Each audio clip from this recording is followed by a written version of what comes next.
Hi everybody, how you doing? This is the second part of my series on hammock camping on the cheap.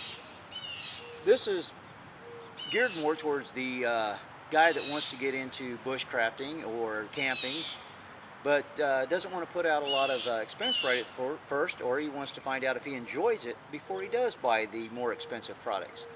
So I'm going to talk a little bit about putting a shelter over my hammock today. You can check out the first video in this series, which talked about the hammock that I'm using, which is a cheap Walmart hammock, and I gave some reviews on that and told you what I thought about it and showed how to set it up. But I'm going to step back for a second. As I said, this is about hammock camping on the cheap, or getting into bushcraft camping and camping. You know, I could have brought out an Alice pack or an ILBE, but I'm just using a typical backpack. I know it doesn't have all the features that you would like in an Alice pack or an ILBE or something fancier, but let's look at this. Inside, I have my blanket. We're camping in the summertime. It would be nice to have an MSS in the winter, which you could strap to the bottom of this, but this is summertime. This is probably all you're going to need. Also inside is I have my tarp. Again, keeping on the cheap. Bought it from Walmart. I don't remember. It's probably about 10 bucks or less that I paid for this. I have my mat. This is inflatable. It self-inflates. This is probably the most expensive, well, besides a hammock, and I paid right at about 20 bucks for this. You roll it out and it inflates itself. Makes for a good night's sleep, and it gives you some barrier. And the hammock itself. I got all that gear in that backpack. Not on the front of it. Also, I have my fire making kit. So there's plenty of room in something like that. If you don't have the money to put out, or you don't want to put out the money at first for an expensive pack, that's the way to go. Well, I'm going to set up the hammock here, and we'll get back with you as soon as I set that up. Be right back. Okay, we've got the hammock all set up. What we're going to do now is run our ridge line. Bank line, again, this is from Walmart. You're looking at a few dollars. And I keep saying Walmart. You can probably get it at Kmart or anywhere else. Like I said, I'm not a big fan of Walmart, but just stuff I've really been surprised on. The cordage that I'm using here, again, I'm really surprised. A couple dollars for that. Strong, good investment. Well, what I'm going to do is I'm going to take my ridge line, and this will be the start of our shelter. And I'm going to start by wrapping a knot around this end. And the height of it, I'm not going to get real particular on. There's some guys that like them higher, some like lower. You might find the change in the height will vary with the season or the weather that you have. I've got OutdoorsmansParadise there on the camera, and he waved at you. He had a bit of information there I'd never thought about. He said now, summertime, we've been running in the 100 degree weather, tongue-tied there. He said he likes to run his higher. You get more ventilation. He said in the winter, he might drop it, which can keep some of the heat in. Pretty good ideas. Thank you, Outdoorsman's Paradise. But anyway, I'm going to take my bank line, and I'm going to wrap it around. If I can get that around there.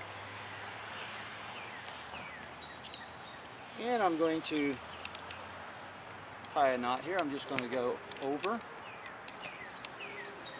around, and up through. And then just pull that down on your tree. And that will pull tight against itself. Okay, I've got the knot here, and I'm going to walk down there to that end and wrap it around. Funny thing is, we're shooting a video on how to set up a shelter over the hammock, and it's trying to rain on us, so perfect timing. If I can get this set up. What I'm going to do, since I'm using a bank line, not a 5/50 cord or something like that, it will stretch a bit. So I'm actually going to just wrap it at that end. I'm not going to tie it. Then I'm going to go back to this end and I'll do my tie off there.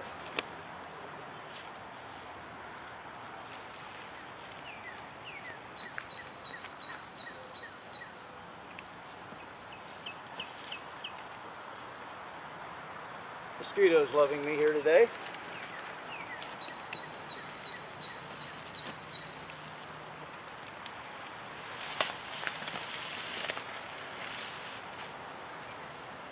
Put that right there. I'm losing a little slack, but well, we'll just do that. Okay. Get this up here. I'm going to pull this back. I'm going to loop over it and pull it back on itself. That gives me a little bit more tautness in the ankling. Outdoorsman Paradise is going to give me a hand there. Turn that back around that way. And we'll go back around this way.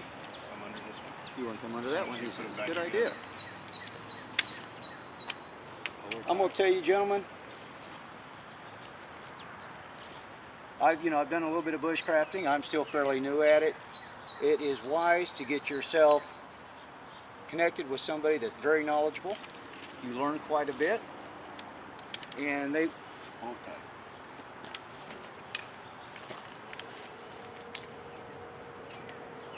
Got her that way? Yeah, that one's kind of slack, so we might do this one more time. All right. And you'll find those in the bushcrafting community love to share their knowledge with each other.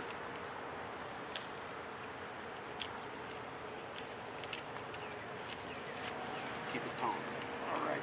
Now I'm going to go back over this, and I'm going to use the same knot that I used before. If I can get my hands out of the way. Yeah. You got a better?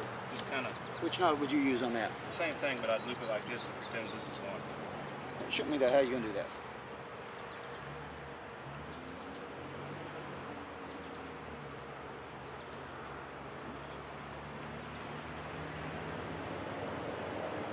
Oh, okay. Learn something new.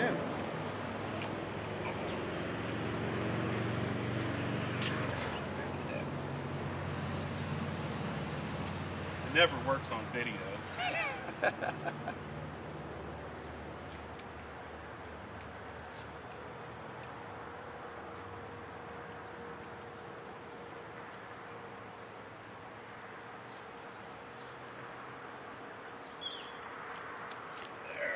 You can always learn something new in bushcrafting. The last thing you ever want to do is act like you're an expert at something, because you can always learn something new.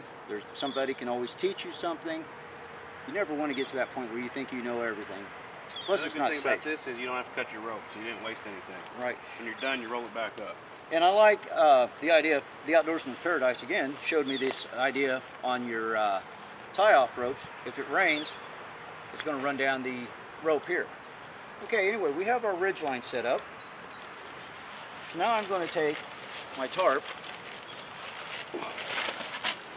roll it out,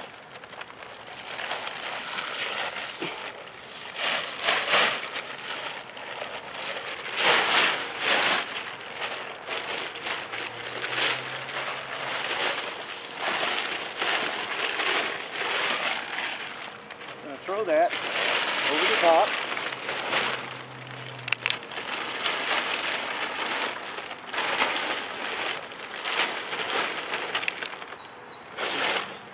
Basically, all you're doing is centering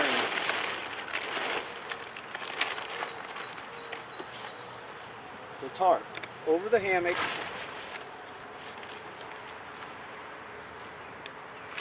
So it's down the center at both ends.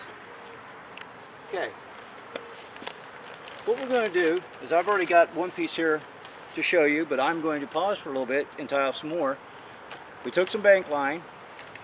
We tied them off to the grommets. What we're going to do is put one on each end, maybe a couple in the center, and then we'll use tent stakes. If you don't have tent stakes, you can use a couple branches, trim them down to size, use those as your tent stakes. We'll get back with you after we get this set up. Okay, just taken some sticks and made some tent poles out of it. Cheap and easy way to make them. It's better if you can find something green. Put a nice edge on it. As you can see, we've got the other sides all staked out. And you just come in, and I didn't get that in a good spot. Pull it taut, and then tie your, got a bunch of grass that wants to get in my way. Again, I'm using kind of a slip knot there. I kind of messed up on that one, but, and that pulls it taut, and that gives you some covering for the rain, and anything, you know, any other weather that may hit. I'm going to do what's called the porch mode setup. If the Outdoorsman's Paradise will scan out there, or zoom out, you get a look at the covering here. This is nice, you know, nice sunny day. Today, it's pretty warm out. We have overcast and off and on sprinkles, so again, it's got dual purpose. It's stopping the rain. You can sit under here, enjoy a cold drink or something. We've got it set up actually facing the wind, which may not be ideal in a winter situation, but today where it's warm, there's a little bit of a breeze, this actually helps. The cool air comes in, circulates, and it makes it very comfortable under here. I'm going to walk around and show you some of the basic setup. It's a pretty easy setup. First off, you notice we're going to need a longer bit of cordage. All we did was tag an extra piece of cordage in. We used the same type of wood carved tent stakes, and we had to go out just probably about another 3 feet longer on each one. Run that out about 45-degree angle. Here we just took a stake. We first stopped and measured the height of our ridge line.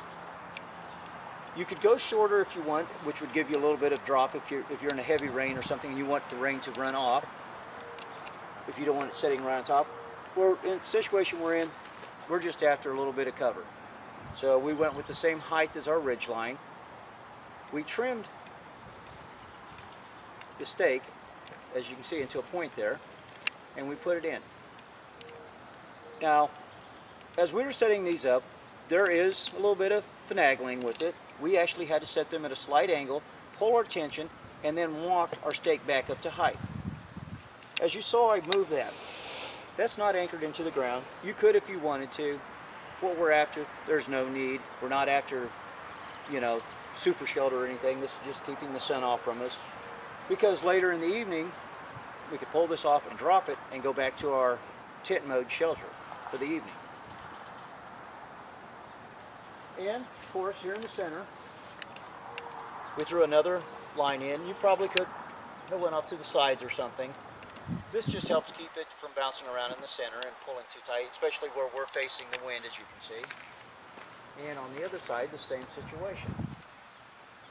You could move your tarp a little bit. If you wanted more, you could actually bring your tent stakes from the rear in closer and expand your patio area if you wanted more room here. Well, I hope you enjoyed this. As I said, this is part 3, and leave any comments or suggestions below. Thanks for watching.